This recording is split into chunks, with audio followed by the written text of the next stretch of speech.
స్త్రీ ఆధ్యాత్మిక శక్తి అనే కార్యక్రమానికి మీ అందరికీ స్వాగతం.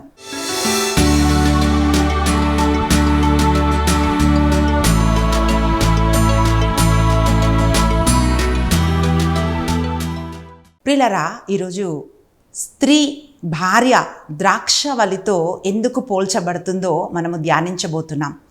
కీర్తన 128 మనం చదివితే అది కుటుంబ కీర్తనగా మనము కుటుంబాల్లో ప్రార్థన చేసినప్పుడు మనం చదువుతూ ఉంటాం. దేవుని యందు భయభక్తులు గల ఒక వ్యక్తి కుటుంబాన్ని దేవుడు ఎలా దీవిస్తాడని ఆ అధ్యాయంలో మనం చదువుతున్నాం. ప్రియులారా, ఆ కీర్తన అంతటా కూడా దేవుని ఆశీర్వాదాలని తెలియజేస్తోంది. వాక్యం ఏమంటుంది అంటే, ఏ వ్యక్తి అయితే దేవునిలో ఉంటాడో ఆ వ్యక్తి భార్య తన లోగిట ఫలించు ద్రాక్షావల్లి వలె ఉంటుంది అని దేవుడు దీవిస్తున్నాడు. అంటే మనము బయట లోకంలో చూసినట్లయితే ప్రియులారా, కొన్నిసార్లు మనం పాటలు వింటున్నట్లయితే స్త్రీని, భార్యని, ప్రియురాలని దొండపండు, జాంపండు, ఆ పండు, ఈ పండు అని రకరకాలుగా పోల్చటము మనం వింటూ ఉంటాం.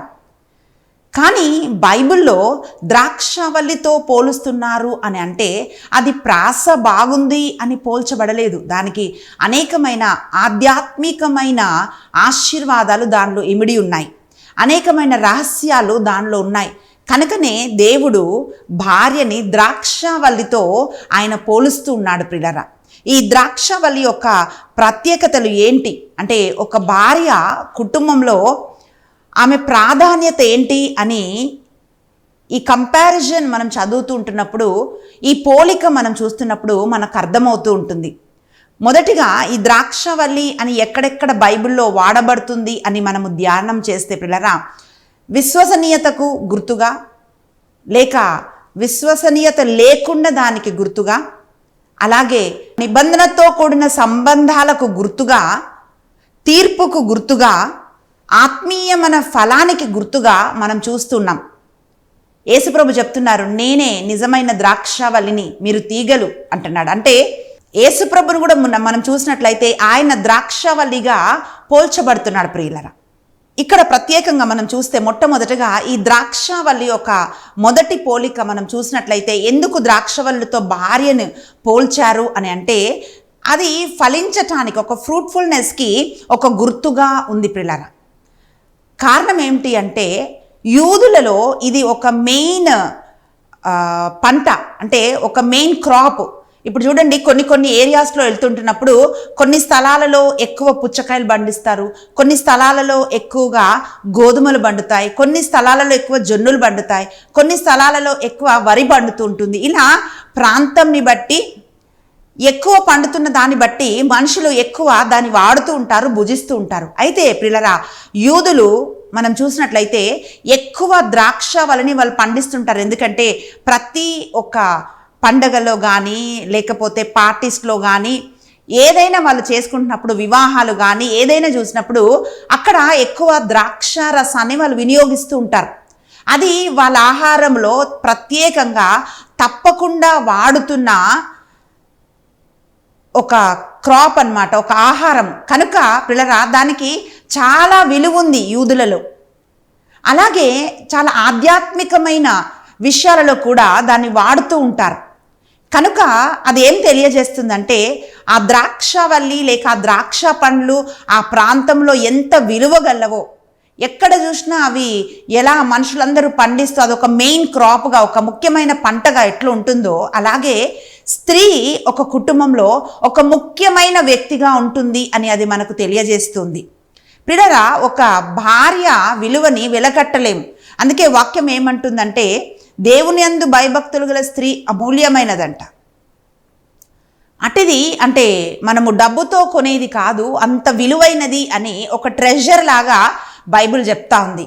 కనుక మొదటి ఒక ఆశీర్వాదం ఏమిటి అంటే, ఆ భార్య ఆ కుటుంబంలో ఫలించు ద్రాక్షవల్లి వలె ఉంటుంది. అంటే ఒక ఫ్రూట్ఫుల్గా, ఒక విలువైన ఒక వ్యక్తిగా. అంటే ప్రియులారా, ఆదికాండం 1వ అధ్యాయంలో చూసినట్లయితే దేవుడు ఒక వాగ్దానం ఇచ్చాడు. అదేంటంటే, మీరు ఫలించి విస్తరించి భూమిని నిండించాలి అని చెప్పి దేవుడిచ్చిన ఆశీర్వాదంలో ఫలింపు అనేది ఒక ఆశీర్వాదం పిల్లరా.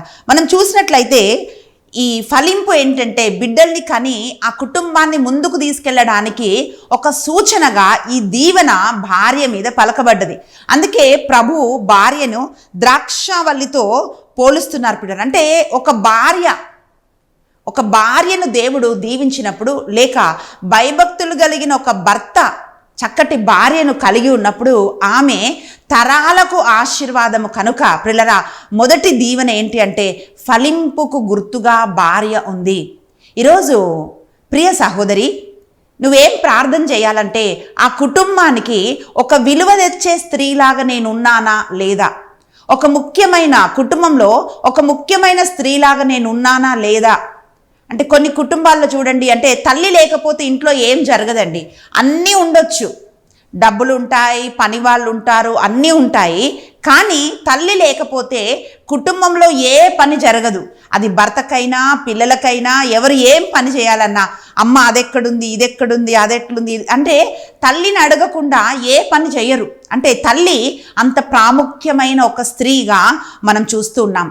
రెండవదిగా మనం చూసినట్లయితే పిల్లరా, ఈ స్త్రీ ఎక్కడ నాటబడ్డది అని రెండవ దీవెన మనం చూసినట్లయితే నీ లోగిట నీ భార్య ఫలించు ద్రాక్షావల్లి వలె ఉండును అని దేవుడు దీవిస్తున్నాడు. చూడండి, ఎంత చిన్న ఇల్లున్నా సరే ఆ ఇంట్లో కొన్ని మొక్కలు పెట్టినప్పుడు ఆ ఇంటికి అందం వస్తుంది. ఈ రోజుల్లో చెట్లన్నీ నరికేసిన తర్వాత మనుషులు ఆక్సిజన్ ఇచ్చే ప్లాంట్స్ అని చెప్పి ఇది బెడ్రూమ్లో పెట్టుకోవాలి, ఇది బాత్రూంలో పెట్టాలి, ఇది లివింగ్ రూమ్లో పెట్టాలని చెప్పి ఇంట్లో కూడా మొక్కలు పెంచుకుంటున్నాం మనం. ఎందుకంటే మంచి ఆక్సిజన్ వస్తుంది అని, అది బ్యూటీ ఇస్తుంది అని చెప్పి. పిల్లరా, అలాగే ఒక భార్య ఒక కుటుంబానికి అందం, ఒక భార్య ఒక కుటుంబానికి బ్యూటీని తీసుకొని వస్తుంది. అలాగే ఆక్సిజన్ ఎట్లా ఒక ప్రాణవాయువులాగా ఆ కుటుంబాన్ని ఉంచుతుందో, ఒక చల్లదనం తీసుకొని వస్తుంది, ఒక మంచి ఎన్విరాన్మెంట్ని ఆ అంటే ఆ ఇంటిలోకి మొక్కలు ఉన్నప్పుడు మనం చూస్తుంటాం. చూడ్డానికి కళ్ళకు పచ్చగా ఉంటూ కళ్ళకు అందంగా కనిపిస్తూ ఒక మంచి వాతావరణము కలుగజేస్తాయి చెట్లు. పిల్లరా, అలాగే భార్య ఎక్కడ నాటబడుతుందంటే లోగిట నాటబడుతుందంట. భార్య ప్రాణవాయువులాగా కుటుంబ సభ్యులందరికీ కూడా ఒక దీవెనకరంగా ఉంటుంది అని మనం చూస్తున్నాం. ఎట్లా ఒక చక్కటి వాతావరణము ఈ మొక్కలు కలిగిస్తాయో అలాగే ఈ ద్రాక్షావల్లి లోగిట నాటబడి ప్రేమ, ఆప్యాయత, అనురాగం పంచే ఒక స్త్రీమూర్తిగా, భార్యగా, తల్లిగా ఆ కుటుంబానికి దీవెనకరంగా భార్య ఉంటుంది. అలా ఉండాలి అని చెప్పి ప్రభు దీవిస్తూ ఉన్నాడు. ప్రియబిడ్డ, ఈరోజు నువ్వు ప్రార్థిస్తున్నప్పుడు ఏం ప్రార్థించాలంటే, ప్రభువా లోగిట నేను ద్రాక్షావల్లిలాగా ఈ కుటుంబానికి ప్రాణాధారంగా నా తండ్రి నేను జీవించాలి అని చెప్పి ప్రతి ఒక్క స్త్రీ ప్రార్థన చేయాలి. నీ లోగిట నీ భార్య ద్రాక్షావల్లి వలె ఉండును అన్నప్పుడు అది చదువుతుంటే ఒక్క ముక్కలో మనం అలా చదివేస్తుంటాం, కానీ దాని లోతైన ఆత్మీయ అర్థాలు మనం గ్రహించలేకపోతాం పిల్లరా. అందుకే ప్రభు వాక్యం ఏం చెప్తుంది అంటే, మొదటిగా ఒక ఫ్రూట్ఫుల్గా ఫలవంతంగా భార్య ఉండాలి అని మొదటి దీవెన ప్రభు పలుకుతుంటే, నీ లోగిట నాటబడి నీ కుటుంబానికి సౌందర్యం తీసుకొస్తూ ప్రాణాధారముగా, అంటే ప్రాణం ఇచ్చే ఆక్సిజన్ ఎట్లుంటుందో అట్లా భార్య ఉండాలి అని చెప్పి ప్రభు దీవిస్తున్నాడు ప్రియులరా. కనుక ఈరోజు ప్రియ సహోదరి, నీవు నీ కుటుంబానికి ఎలా ఉన్నావో నువ్వు ఆలోచించాలి. మూడవదిగా మనం చూసినట్లయితే ప్రియులరా, ఈ ద్రాక్ష తీగలను మనం చూస్తే, ద్రాక్షావల్లిని మనం చూస్తే అది దానికదిగా ఎదిగే ఒక మొక్క కాదండి. ద్రాక్షావల్లి దానికి ఒక సపోర్ట్ కావాలి, ఒక పందిరి కావాలి.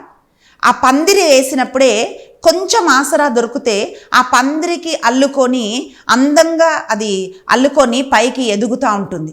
అలాగే వాక్యం ఏం పలుకుతుందంటే, కుటుంబంలో భార్య భర్తల సంబంధం ఎట్లుండాలంటే ఇంటర్ డిపెండెంట్గా ఉండాలంటే, భర్త భార్య పైన చూడండి, ఈ పందిరి అల్లుకోకుండా ఓన్లీ కర్ర పెడితే ఆ కర్రకు అందం లేదు.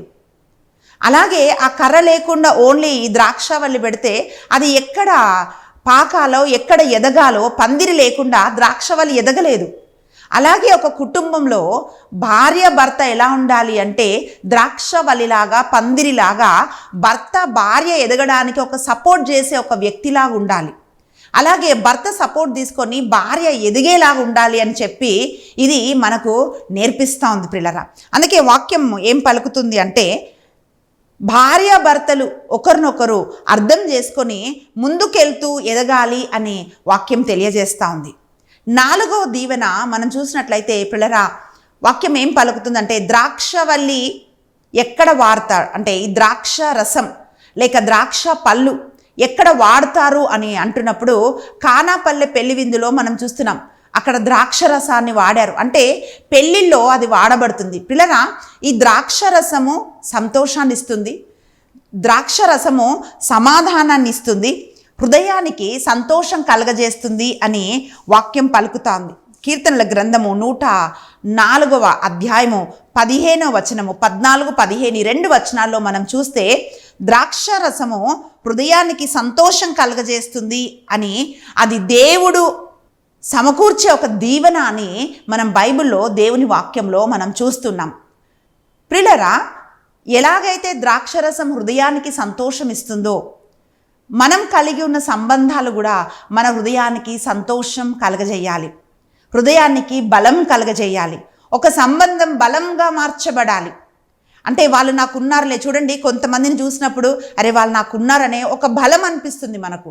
బలం ఎక్కడి నుండో బయట నుంచి వచ్చే ఒక డబ్బు వల్లనో లేకపోతే ఎప్పుడప్పుడు వచ్చిపోతున్న బలం కాదు. కానీ ప్రియులారా, ఒక మనిషి మనతో నిలబడినప్పుడు అది మనకు బలం అనిపిస్తుంది. వాక్యం ఏమంటుంది అంటే ఒక భార్య భర్తకి బలములాగా మారాలంట, భార్య ఒక భర్తకి సంతోషంలాగా మారాలంట. పిల్లరా, ఒక మనిషి హృదయంలో ఉన్న సంతోషమే ఆ వ్యక్తికి బలం. అందుకే వాక్యం ఏమంటుందంటే దేవునిలో ఆనందించుటే బలము అని నెహెమియా చెప్తున్నాడు. The Joy of the lord is the strength అంటున్నాడు. అంటే దేవునిలో మనం ఆనందిస్తున్నప్పుడు ఆ ఆనందం మనకు బలం అవుతుంది. చూడండి, మనం సంతోషంగా ఉన్నప్పుడు మనకు బలం ఉంటుంది. కానీ ఎప్పుడైతే మనం కృంగిపోతామో, అనేకమైన ఆలోచనలతో నింపబడతామో, కొంచెం కన్ఫ్యూజ్ అవుతామో, కొంచెం డిప్రెషన్ ఉంటుందో, బాధ కలుగుతుందో, లేక ఏదైనా మనకు కలిగినప్పుడు ప్రియులారా మన లోపల బలాన్ని కోల్పోతాం మనం. అది మనని కృంగదీస్తుంది, మనకు తెలియకుండానే మనం బలహీనులుగా మారిపోతాం. అలాగే వాక్యం ఏం చెప్తుందంటే ఒక వ్యక్తి, ఆ వ్యక్తితో మనకున్న సంబంధము ఎప్పుడు మనకు బలాన్ని ఇవ్వాలి. వాళ్ళు మనల్ని బలహీనపరుస్తున్న వ్యక్తిలాగా ఉండకూడదు. అందుకే బైబిల్ ఏమంటుందంటే ఒక భార్య తన భర్తను బలపరిచే ఒక స్త్రీలాగా ఉండాలి. కొన్నిసార్లు భర్తలు కృంగిపోతుంటున్నప్పుడు, బలహీనం అయిపోతుంటున్నప్పుడు ప్రార్థన ద్వారా భర్తను బలపరిచే ఒక స్త్రీలాగా, ఆదరించే మాటల ద్వారా భర్తను ఆదరించే ఒక స్త్రీలాగా భార్య ఉండాలి అని వాక్యం తెలియజేస్తుంది. కొంతమంది ఏం చెప్తారంటే ఇంకేమవుతుంది, మొత్తం అయిపోయింది, జీవితం అయిపోయింది, నువ్వేం చేసావు అని సనుగుతా గొనుగుతా కొన్నిసార్లు శపిస్తా గొడవలు చేస్తూ ఉంటారు. కానీ పిల్లరా, దేవునిలో ఉన్న స్త్రీ ఎలా ఉంటుందంటే ఈ పరిస్థితి అయిపోయింది కదా, దేవుడు మనని లేపుతాడు కదా, ఎందుకు ఈ కంగారు, ఎందుకు ఇవన్నీ అని చెప్పి భర్తను బిడ్డలను బలపరిచే ఒక స్త్రీలాగా భార్య ఉంటుంది అని బైబిల్ తెలియజేస్తుంది. పిల్లరా, మనము వాక్యంలో చూసినట్లయితే కీర్తనల గ్రంథము 3వ అధ్యాయము 9, 10 వచనాల్లో చూసినట్లయితే వాక్యం ఏమంటుందంటే నీ కొట్లలో ధాన్యము ద్రాక్షరసము ఉండునుగాక అని ప్రభు సామెతల గ్రంథము 3వ అధ్యాయము 9, 10 ఈ 2 వచనాల్లో మనం చూసినట్లయితే పిల్లరా వాక్యంలో మనం చూస్తున్నాం. సామెతల గ్రంథము 3వ అధ్యాయము 9, 10 ఈ 2 వచనాలు మనం చూస్తే నీకున్న సిరి సంపదలతో దేవుణ్ణి పూజింపుము, నీకు పండిన పంటలలో మొదటి పాలు అతనికి అర్పింపుము, అప్పుడు నీ కొట్లు ధాన్యముతోనూ నీ బాణలు ద్రాక్షరసముతోనూ నిండును. అప్పుడు నీ కొట్లు ధాన్యముతోనూ నీ బాణలు ద్రాక్షరసముతోనూ నిండును అని ప్రభు దీవిస్తున్నాడు. అంటే ద్రాక్షరసము ప్రభు ప్రావిడెన్స్కి, ప్రభు దీవెనకి గుర్తుగా ఉన్నాయి. ప్రియబిడ్డ, ఒక కుటుంబంలో భార్యను చూసినప్పుడు దేవుని దీవెనగా కుటుంబ సభ్యులు అనుకోవాలి. భార్య ఇంటికి ఒక దీపంలా ఉండాలి కానీ ఒక కొరువిలాగా ఉండకూడదు. అందుకే వాక్యం ఏం పలుకుతుందంటే ఎలాగైతే సామెతల గ్రంథం 3వ అధ్యాయము 9, 10 ఈ 2 వచనాలు చదువుతున్నప్పుడు ద్రాక్షరసము దేవుని దీవెనకు సాదృశ్యంగా ఎట్లా ఉందో అలాగే ఒక భార్య కుటుంబానికి దీవెనకరంగా ఉండాలి అని వాక్యం తెలియజేస్తుంది. అంటే ఒక బలముగా, ఒక ఆశీర్వాదానికి గుర్తుగా. చూడండి, కొంతమందిని చూసినప్పుడు మనం ఎప్పుడు దేవుడికి స్తుతి చెల్లిస్తాం, అదేమిటి అంటే, ప్రభా నాకు ఇచ్చిన భర్తను బట్టి నీకు స్తోత్రమయ్యా, నాకు ఇచ్చిన బిడ్డల్ని బట్టి నీకు స్తోత్రమయ్యా, నాకు ఇచ్చిన ఇంటిని బట్టి స్తోత్రమయ్యా అని మనం స్తుతి చెల్లిస్తాం. మీరు చెల్లిస్తారో లేదో నాకు తెలియదు. కానీ పిల్లరా, వాక్యం ఏమంటుందంటే, కీర్తనాకారుడు చెప్తున్నాడు, నా ప్రాణమా యెహోవాను సన్నతించుము, ఆయన చేసిన ఉపకారంలో దేనిని మరవద్దు, అన్నిటిని బట్టి దేవుని స్తుతించాలని కీర్తనకారుడు చెప్తున్నాడు. అయితే పిల్లరా, మనం కూడా దేవుణ్ణి స్తుతిస్తున్నట్లుగా మనం ఉండాలి. భార్యను చూసినప్పుడు భర్త దేవుణ్ణి స్తుతించాలి. దేవుడు ఏమంటున్నాడంటే, ఎవరైతే దేవునిలో ఉంటారో, భయభక్తులు కలిగి ఉంటారో అటువంటి భర్తకు ఆశీర్వాదకరమైన భార్యను దేవుడు ఇస్తాడంట. కనుక చివరిగా మనం చూస్తున్నాం పిల్లరా, 5వదిగా మనం చూసినట్లయితే, ఈ ద్రాక్షవల్లి అంటే ఒక్కసారి ద్రాక్షవల్లిని నాటినట్లయితే పిల్లరా, అది కంటిన్యూస్గా పెరుగుతూ ఉంటుందన్నమాట. కానీ చాలాసార్లు ఈ ద్రాక్షవల్లిని ప్రూనింగ్ చేస్తూ ఉంటారు. ఫలించని ప్రతి తీగ కత్తిరించబడును, అది పారవేయబడును. ఎందుకంటే అది కత్తిరించని ఎడల ద్రాక్షవల్లి ఫలించదు అని యోహాను సువార్త 15వ అధ్యాయంలో మనం చూస్తున్నాం. అంటే ఏదైతే కొంచెం బలహీనంగా ఉంటుందో, ఏదైతే పండట్లేదో, ఏదైతే చిందరవందరంగా తీగలు అటు ఇటు పోతుంటాయో అప్పుడు దానికి ప్రూనింగ్ అవసరం. దాన్ని కత్తిరించి సరి చేస్తారు, దాన్ని ఒక షేప్ చేస్తూ ఉంటారు. ఎప్పుడైతే అది కత్తిరిస్తారో పిల్లరా, మళ్ళీ అది తిరిగి మంచిగా ఫలిస్తూ ఉంటుంది. అలాగే ప్రతి ఒక్క కుటుంబంలో మనం సీజన్స్ చూస్తూ ఉంటాం. ఆ సీజన్స్ ఏంటి అంటే, కొన్నిసార్లు సంతోషం ఉంటుంది, కొన్నిసార్లు దుఃఖం ఉంటుంది. అయితే మిళితమైన జీవితము ప్రతి ఒక్క కుటుంబం, ప్రతి ఒక్కరి జీవితంలో దాని గుండా వెళ్ళాల్సిందే. ఎలా చీకటి పగలున్నాయో అలాగే సుఖ దుఃఖాలు కూడా మనిషి జీవితంలో ఒక భాగమే ప్రియులరా. ఎలాగైతే ఈ ద్రాక్షవల్లి ఈ కత్తిరించినప్పుడు బాధ కలుగుతుందండి. అయితే ఆ కత్తిరించినప్పుడు కూడా ఎలా కంటిన్యూస్గా కాన్స్టెంట్గా ఒక దానిపైన ఉండి ఫలించటానికి ఎదురు చూస్తుందో, అలాగే కూడా భార్య అన్ని కాలాల్లో, అందుకే చూడండి వివాహంలో నిబంధన చేస్తారు. ఆరోగ్యంలో, సౌఖ్యంలో, సుఖంలో, కష్టంలో, నష్టంలో, బాధల్లో, వేదనలో అని మనం వాగ్దానం చేస్తాము, నిబంధన. అందుకే దేవుడు ఏమంటున్నాడంటే, ఈ ద్రాక్షవల్లికి కూడా మంచిగా ఫలించే ఒక కాలం ఉంటుంది. మొత్తం ఆకులన్నీ కత్తిరించబడి అన్ని తొలగించి ఏ ఫలాలు లేకుండా ఓన్లీ కర్రలాగా ఉండే ఒక కాలం ఉంటుంది. మళ్ళీ చిగురించే కాలం ఉంటుంది, ఫలించే కాలం ఉంటుంది. అలాగే ప్రతి స్త్రీ తన కుటుంబంలో వీటన్నిటి గుండా వెళ్తూ ఉంటుంది. అందుకే ప్రభు స్త్రీని ద్రాక్షవల్లితో పోల్చారు ప్రియులరా. ఈరోజు ప్రియ సహోదరి, నువ్వు ఏ కాలం గుండా వెళ్తున్నా, బహుశా నువ్వు కష్టకాలం గుండా వెళ్తున్నావేమో, కానీ నువ్వు ప్రార్థన చేయాలి. ప్రభువా నేను ఫలించాలి, ప్రభువా నేను ఫలించడం ద్వారా పరలోకంలో ఉన్న మీరు తండ్రి మహిమ చెందాలి, ప్రభువా నన్ను ఫలింపజేయి, ఆశీర్వాదకరంగా మార్చు అని చెప్పి ప్రతి స్త్రీ ప్రార్థన చేయాలి. ప్రియులరా, ఈ ద్రాక్షవల్లి నిబంధనకు ఒక గుర్తుగా ఉంది. ప్రతి దివ్యబలి పూజలో ద్రాక్షరసాన్ని వాడుతూ ఉంటారు కదండి. అంటే యేసుక్రీస్తు రక్తానికి సాదృశ్యముగా అది వాడుతున్నాం. అంటే నిబంధనకి గుర్తు, నిబంధనమైన సంబంధానికి గుర్తు. అది మనం స్వీకరిస్తున్నామంటే ఆ నిబంధనలోకి మనం ప్రవేశిస్తున్నాం.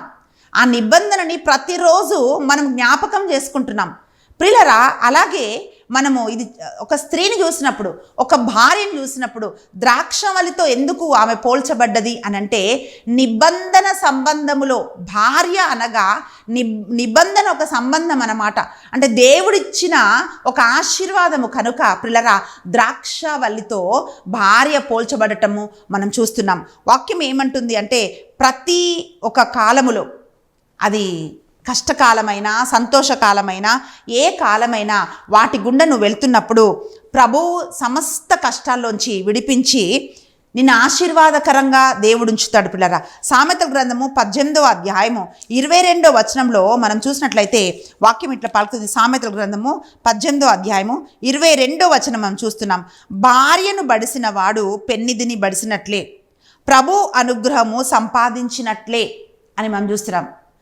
అంటే ఎవరైతే భార్యను కలిగి ఉన్నారో, భార్యను బడిసిన వాడు పెన్నిధిని బడిసినట్లే, ప్రభు అనుగ్రహము సంపాదించినట్లే. అంటే ప్రభువు ద్వారా మేలు పొందుకున్నాడు. భార్య దొరికితే మేలు దొరికినట్లే. ఎందుకంటే భర్త మేలు కోరుకునేదే భార్య. కనుక ఆధ్యాత్మికమైన ఆశీర్వాదముగా భార్య ఉండాలి అని దేవుడు దీవిస్తున్నాడు. ప్రియులారా, వాక్యం ఏం చూస్తున్నామంటే కేవలము ఫలించటము అంటే పిల్లల్ని కనడమే కాదు, కానీ ఆ పిల్లలని తరాల వరకు ఆశీర్వాదకరంగా చేసేది ఆ ఇంట్లో భార్యనే, తల్లే. భర్తను అంటిపెట్టుకొని ఒక బలముగా కుటుంబానికి ఒక ప్రేమను, సమాధానాన్ని, శాంతిని భార్య ఇస్తుంది, ఒక ఆశీర్వాదకరంగా ఉంటుంది అనే వాక్యం పలుకుతా ఉంది. కుటుంబంలో భర్తను, బిడ్డల్ని చూసుకుంటూ, ఆ కుటుంబ యోగక్షేమాలు చూసుకుంటూ, ఆధ్యాత్మికంగా ఎదుగుతూ, ఆధ్యాత్మికంగా కుటుంబాన్ని బలపరిచే వ్యక్తిలాగా స్త్రీ ఉండాలి. కనుక ప్రభు చెప్తున్నాడు, నీలోగిట నీ భార్య ఫలించు ద్రాక్షావల్లి వలె ఉంటుంది. ప్రియ సహోదరి, ఈ వాక్యం వింటున్న నీవు పరిశీలన చెయ్యాలి, ప్రార్థన చెయ్యాలి. అదేమిటి అంటే, నీవు ఫలిస్తున్న ద్రాక్షావళి వలె ఉన్నావా? ఆత్మలో నువ్వు ఫలిస్తున్నావా? అన్ని విషయాల్లో నువ్వు ఫలిస్తున్నావా? ఎందుకంటే నువ్వు ఫలించినప్పుడు నీ పరలోకపు తండ్రి మహిమ చెందుతాడు. ఆయన